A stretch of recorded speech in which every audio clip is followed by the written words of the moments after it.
네, 오늘 경제판 돋보기 시간에서는요, 현대차와 기아 그리고 자동차 업종에 대해서 전반적인 이야기 함께 나눠보고 가도록 하겠습니다. 네, 오늘은 권혁중 경제평론가 모셨습니다. 안녕하십니까? 네, 안녕하십니까. 네, 일단 현대차와 기아가 최대 실적을 또 최근에 한번 경신을 하지 않았습니까? 아무래도 많은 분들이 좀 기대를 하고 있었을 것 같은데 살짝 최근 들어 좀 지지부진하긴 합니다만은 그래도 주가가 조금 연초 대비해서 많이 올라왔어요. 현재 주가 상황 어떻게 보고 계세요? 일단 현대 같은 경우는 지난 3월에 사실 그 차량용 반도체 이슈가 불거지면서 주가가 지금 저점에 좀 빠진 상태였습니다. 사실 지난 그 3월에 갔을 때 현대차 저점이 한 16만 2천 원이었거든요. 그러다가 이제는 7월 달 들어서 21% 이제 반등을 했죠. 그래서 어제 종가로 본다 그러면 19만 7천 원에 이제 종가를 기록을 했고요. 기아도 한 3월 달에 한 6만 8,100원까지 좀 떨어졌다가 사실 다시 한번 한 19% 상승하면서 한 8만 1,000원대로 이제는 시세를 형성하고 있습니다. 그래서 어제 종가 기준으로 봤을 때 8만 1,300원 정도 이제 기록을 했는데 사실 이게 3월 달에는 반도체 수급에 대한 영향이 있었죠. 그러다가 7월 들어서 이제 많이 회복했다 이렇게 보시면 되겠고 실제 지난 7월 달만 보더라도 현대차 주가 같은 경우에는 이제 한 8.6% 상승을 했고요. 기아차 같은 경우에는 한 5.1% 올랐는데 계속적으로 이제 상승하는 분위기는 있습니다. 근데 이제는 기아차나 현대차 같은 경우에 영향을 미치는 게 바로 이제 경기 침체에 대한 우려 부분 때문에 사실 조금 주가가 그동안 빠진 부분 또 있었습니다. 하면은 대표적인 내구재거든요. 그러니까 대표적인 내구재로서 소비 위축이 일어나면 또 타격을 받을 수밖에 없는 주가 섹터이기 때문에 아무래도 경기가 침체된다 그러면 좀 영향을 받을 수 있는데 사실 근데 이제 최근에는 좀 분위기가 많이 반전됐죠. 네. 지금 어제도 뉴욕 주가가 오른 이유도 실제 이제는 7월 서비스 지수가 발표가 되면서 사실 뉴욕 주가가 또 기술주 중심으로 많이 올랐거든요. 서비스 지수가 이제 55.3에서 7월 달에 56.7로 이제는 오른 부분이 있었습니다. 그러니까 그게 이제 발표가 됐는데 그러니까 경기 침체 우려에 대한 부분이 좀 약화된 부분이 있었거든요. 어제. 그 발표되면서 뉴욕 주가가 이제는 크게 상승한 부분도 있었고요. 또 한 가지 이제는 제임스 블러드 세인트루이스 연방준비은행 총재가 또 이런 얘기를 했습니다. 이제는 그 경기 침체 없이 인플레이션을 잡을 수 있다. 이러면서 사실 경기 침체에 대한 우려를 또 약화시켰거든요. 그러다 보니까 이런 분위기 가운데서 지금 글로벌 경기가 가다 보니까 대표적인 내구재, 자동차에 관한 섹터 이런 부분들이 이런 부분에서 좀 벗어날 수 있겠구나라는 것도 어제 또 지표에서 또 확인한 부분이 있었습니다. 그래서 지금 분위기가 자동차 섹터 입장에서 본다 그러면 나쁘지 않은 분위기로 지금 가고 있다 이렇게 평가해 볼 수 있습니다. 일단 시장 전반적인 상황 자체가 괜찮다 이렇게 좀 정리를 해보도록 하겠고요. 그런데 사실 시장이 내려간다고 하더라도 현대차와 기아가 가진 그 경쟁력이 사실은 최근 들어 좀 매력적으로 보이는 것 같아요. 혹시 운전하시나요? 그럼요. 저는 운전을 안 하는데 처음으로 현대차와 기아의 차를 사고 싶다라는 생각이 들더라고요. 네. 그만큼 아마 브랜드 경쟁력이 좀 높아진 것이 아닌가, 소비자의 심리를 좀 끌어올리는 것이 아닌가라는 생각이 들더라고요. 저도 사실 독일차 타는데 그렇구나. 근데 주위분들 만나보면은요, 네. 독일차만큼 많이 기술력이 향상됐다. 그죠. 특히 제네시스 같은 경우에는 워낙 차가 잘 나오다 보니까 많이 기술력이 향상됐다. 이렇게 이제 많은 분들이 이제 평가를 하고 있는데 사실 그동안 자동차 섹터를 눌렀던 것이 아까 말씀드린 것처럼 이제 반도체에 대한 어떤 수급 불안이었거든요. 네. 근데 이런 것 때문에 어느 정도 이제는 영향을 받았는데 현재 들어와서 이런 반도체 수급이 어느 정도 해소가 되는 분위기가 지금 보여주고 있는 것이요. 네. 그래서 그런 이유 첫 번째로 본다 그러면 글로벌 완성차의 그 판매, 그러니까 도매 판매죠. 판매 지표가 나쁘지가 않습니다. 그 7월 달에 글로벌 완성차 도매 판매 지수를 봤는데 현대차가 7월 달에 들어서 32만 6천 대를 이제 팔았거든요. 이게 전년 동기 대비해서 4% 정도 늘어난 수치고요. 기아차 같은 경우는 25만 8천 대의 도매 판매가 일어났습니다. 7월 달에. 이게 전년 동기 대비해서 6.3% 이제 상승한 지표라고 보시면 되겠습니다. 그래서 글로벌 판매 지수가 계속적으로 늘고 있다는 게 굉장히 이제 고무적이다라고 이제 판단해 볼 수 있겠고 이게 7월 달에 들어와서 해외에서 판매된 현대와 기아차의 그 퍼센테이지를 본다 그러면 작년 동기보다 6.3%, 6.2% 각각 늘어났거든요. 해외에서도 잘 팔리고 있고요. 저는 무엇보다 고무적으로 느끼는 게 바로 이제 동남아 쪽, 특히 인도 쪽에서 좀 많이 늘었다라는 거. 사실 엄청난 약세 지역이거든요. 현대 그렇죠. 기아차 입장에서는. 근데 인도 내에서 좀 팔렸다라는 게 저는 좀 고무적이다라고 볼 수가 있겠고. 그리고 인도 시장이 또 엄청 크잖아요. 그죠. 크긴 큰데 사실 그동안 일본 차에 눌려왔던 게 현대차였는데 뭐 점점적으로 이제는 해외에서 좀 팔려고 있는 게 좀 이제 고무적이다라고 볼 수 있겠고, 두 번째로는 자동차 실적, 그러니까 현대와 기아차의 실적이 꾸준하게 상승하고 있는 부분도 아무래도 이제는 주가에 긍정적인 영향을 줄 가능성이 굉장히 큽니다.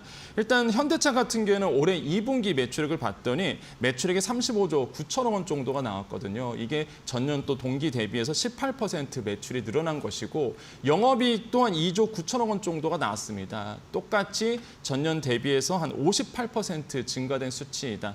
기아차도 만만치 않습니다. 뭐 매출액이 2분기 들어와서 21조 8천억 원 정도, 19% 전년 동기 대비 늘어난 것이고, 영업이익을 본다 그러면 2조 2,300억 원 증가되면서 사실 뭐 전년 동기 대비 50% 상승하다 보니까 이게 매 분기 새로운 기록을 계속 경신하고 있는 거거든요. 그래서 판매라든지 실적은 정말로 나쁘지 않은 상태이다라고 좀 생각을 해보겠습니다. 네, 그리고 또 사실 현대차 같은 경우에는 제네시스 쪽에서 조금 네. 매출이 많이 나왔고 수익이 높은 또 관련된 뭐 매출이기도 하고, 그리고 SUV 관련해서도 조금 매출이 많이 나온 것 같아요. 네. 그런 게 아무래도 조금 도움이 됐을까요? 그럼요. 이제 SUV 같은 경우는 워낙 그 미국에서 워낙 그 최종적인 어떤 그죠. 인기 차량이기도 하고요. 그러다 보니까 많은 공을 들이고 있는 부분도 아마 유럽이나 북미 지역에서 인기를 얻고 있는 하나의 어떤 섹터다, 하나의 종목이다라고 생각을 해보겠습니다. 네, 그렇다면은 일단 뭐 반도체 대란과 관련해서 현재 독일에서 좀 이슈가 있는 상황인데, 네. 그렇다면 이 현대차는 어떤 영향을 받게 될까요? 지금 사실 이제 분위기는 참 좋은 분위기로 그동안 가고 있었단 말이죠. 네. 사실 반도체의 수급에 대한 이슈가 어느 정도 잠재워지면서 어느 정도 다시 한번 살아날 수 있다라고 했는데, 최근에 또 악재, 안 좋은 소식이 또 들려왔습니다. 그게 바로 세계 1위 차량용 반도체 1위 기업이죠. 독일의 인피니언에 대해서 불량 문제가 사실 불거지기도 하고 있는데요. 실제 업계에 따르면 인피니언, 그러니까 세계 차량 반도체 1위 업체입니다. 이게 4월 초부터 6월 초까지의 불량 칩이 이제는 발생을 했다라고 이제는 이야기를 하고 있습니다. 이게 질소 이온 대신에 최근 공법이라고 해요.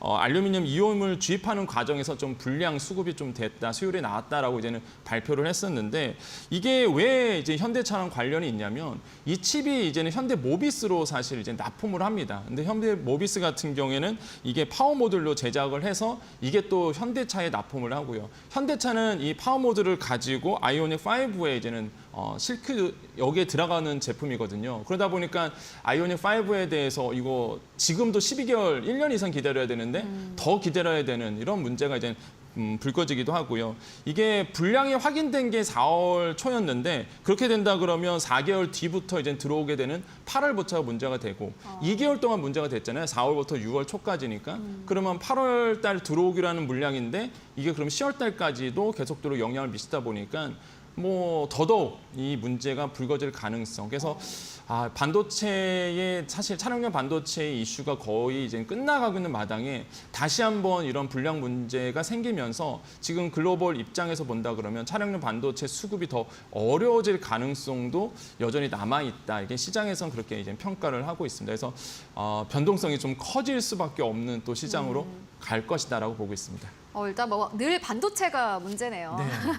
그렇다면 현대차는 이 이슈에 대해서 어떻게 좀 대응을 할까요? 네, 일단은 차량용 반도체 공급사를 총동원하겠다 이렇게 이제 밝히기도 했는데요. 그래서 아이오닉 5 생산에 대한 칩에 대해서 공급을 다방면으로 끌어오겠다 이렇게 얘기를 했습니다. 일단 대체품 마련에 좀 나선 부분이 있겠고요. 일단 그 세계 5위 기업이 있습니다. 이게 순위로 본다 그러면 독일의 인피니언이 1위고요. 그다음에 네. 네덜란드 XP가 2위가 되고, 일본의 르네사스, 그다음에 미국의 인스트루먼트, 그다음에 스위스 ST 마이크론인데, 사실 이렇게 차량용 반도체 얘기하면은 뭐 한도 끝도 없죠. 사실 이재용 부회장이 최근에 그 유럽 순방에 나갔을 때 사실 은근 개인적으로 기대한 부분이 있었어요. 왜냐하면은 인피니언이나 아니면 네덜란드 NXP 좀 인수설이 계속 나왔던 부분이 있었거든요. 작년부터. 그래서 두 기업 중에 하나를 인수하지 않을까라고 은근 기대한 부분이 있었는데, 사실 뭐 그런 결과는 나오진 않아서 조금 이제 실망한 부분도 있었지만은 네. 그래도 차량용 반도체에 대한 인수설, 빅딜에 대한 계속적인 이슈가 나오고 있었거든요. 근데 지금 순위가 이렇게 돼 있습니다. 그만큼 영향이 크기 때문에 사실 그렇게 불거졌는데 그러다 보니까 현대차에서는 이제 5위 기업이죠. ST, 스위스의 이제 ST 마이크로 쪽에다가 이제 대체품 개발에 나서겠다 이런 얘기도 지금 나오고 있고요.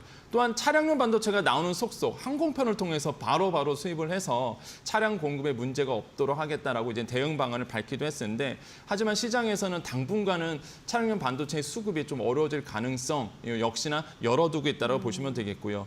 아까도 말씀드렸지만 아이오닉 5에 이 파워 모듈 칩이 들어가게 되는데 이것도 이제 문제가 되다 보니 이제는 지금 기다리시는 분들도 1년 이상 기다리고 있는 와중에서 더 오래 기다릴 가능성은 여전히 남아있다 이렇게 평가를 해봅니다. 그렇다면 부품주가 아마 좀 영향을 받을 텐데 특히나 네. 현대모비스 같은 경우는 자체적으로 반도체를 우리가 생산을 하겠다라고 밝힌 상황이잖아요. 네. 그렇게 되면 어떻게 보면 좀 수혜를 받을 수 있는 것이 아닌가라는 그렇죠. 생각이 들거든요. 어떻게 보세요? 앵커님은 이렇게 좋은 일만 똑똑 찍어내신 것 같아요. 그러니까 전화해보게 될 거다 지금 시장에서 보고 있거든요. 네. 왜 그러냐면 더더욱 내재화에 대한 필요성이 더 강조될 수밖에 없는 거죠. 자꾸 외부에서 조달되다 보니까 충분히 기술력을 갖고 있는 우리나라임에도 불구하고 외국에서 수입을 한 부분에 대해서 이렇게 리스크가 계속적으로 커지거든요. 그러다 보니까 지금 시장에서는 결국에는 현대모비스가 내재화에 그 더 빠른 길로 나설 수 있다. 이렇게 좀 평가를 해볼 수 있겠습니다. 아까 말씀하신 것처럼 이제는 사실 그 현대모비스가 최근 2분기 실적 발표를 하면서 차량용 반도체에 대해서 자체 생산을 하겠다. 한마디로 내재화를 하겠다라고 이제 발표를 했었고요. 거기에 보면은 이제는 전력 반도체 중심이겠지만은 이제 시스템 반도체 쪽에 이제 투자를 하겠다. 그쪽도 이제 관심이 있다라고 이제 얘기를 했거든요. 그러다 보니까 시장에서는 현대모비스가 이런 시스템 반도체까지도 이제 포트폴리오를 넓혀갈 것이다라고 보고 있고 결국에는 차량용 반도체의 내재화에 성공하게 된다 그러면 확실히 이제는 그 전기차 시장에서의 성장 가능성, 성장 모멘텀을 확보하게 되는 것이다라고 볼 수가 있겠습니다. 이런 부분에서는 아마 긍정적으로 이제 느껴지게 되고 그런데도 불구하고 이제 고성능 반도체는 그래도 이제 외부의 어떤 힘을 의존할 수밖에 없는 부분이 있겠지만은 그래도 이제 내재화의 길로 가겠다는 것을 봤을 때 앞으로의 미래차 시장 넓거든요. 또한 가야 할 길도 굉장히 멉니다. 그런 점에서 봤을 때 성장 모멘텀 하나 마련할 길은 열렸다. 그래서 전화위복이 될 것이다. 좀 이렇게 평가해 볼 수 있습니다. 일단 악재성 이슈가 여러 가지는 있습니다만은 그럼에도 불구하고 현대차 기아는 계속해서 볼만하다라는 생각이 드는 네. 게 실질적으로 미국에서도 판매량이 좀 늘었고요. 네. 앞으로 현대차와 기아가 갈 길은 멀지만은 그래도 갈 길은 분명하다라는 생각이 들거든요. 어떻게 보세요? 그러니까 지금 앵커님께서 이제 현대 기아차 전기차 살려고 지금 생각 중에 있는 것처럼 그죠, 네. 많은 분들이 지금 현대 기아차의 전기차에 대해서 정말로 관심을 많이 갖고 있고요. 그 무엇보다 기술력이 너무 향상됐다라고 평가해 볼 수 있겠는데 그런 점들이 이제 미국에서의 전기차 판매 대수에서 증명이 되고 있습니다. 이제 북미 시장이 가장 큰 시장임에도 불구하고 사실 이제 전체적인 그 이제 차량 반도체는 차량은 좀 소폭 감소된 부분이 있었거든요. 근데 전기차는 늘었어요. 그죠. 그러니까 이런 게 고무적인데 현대기아차가 작년 7월에 보다 한 33.2% 전기차가 더 늘어난 판매 대수를 기록을 했습니다. 그리고 전기차가 한 4,900대 정도 139% 증가가 됐었고요. 하이브리드 카도 이제 9.7% 증가하는 이제 판매 대수를 기록을 했거든요. 그러다 보니까 시장에서는 이런 전기차 중심으로 친환경차 중심으로 현대기아차가 굉장히 노력을 하고 있고 그런 결과가 지금 나오고 있다라고 이제 시장에서는 평가를 하고 있고요. 또한 기아차는 10월에 이제는 니로 하이브리드를 이제 판매할 예정이기 때문에 이런 부분도 굉장히 긍정적으로 보고 있습니다. 그래서 앞으로의 이제는 북미 시장에서 이렇게 전기차, 친환경차가 현대기아차가 선전하고 있기 때문에 뭐 전 세계적인 글로벌 도매 판매 지수에서도 이렇게 친환경차가 대표적으로 이제 판매될 가능성 굉장히 높고 판매 대수도 높아질 것이다. 그래서 시장에서는 긍정적으로 아주 평가하고 있는 부분들이 계속적으로 나오고 있다고 말씀을 드립니다. 네, 전기차 시장이 사실 개화된 지는 거의 5년밖에 되지 않았는데 현대차와 기아 같은 경우에는 계속해서 점유율을 높여가고 있는 상황이기 때문에 네. 앞으로 꾸준히 함께 확인을 해보시면 좋을 것 같습니다. 네, 지금까지 권혁중 경제평론가와 함께했습니다. 고맙습니다. 네, 감사합니다.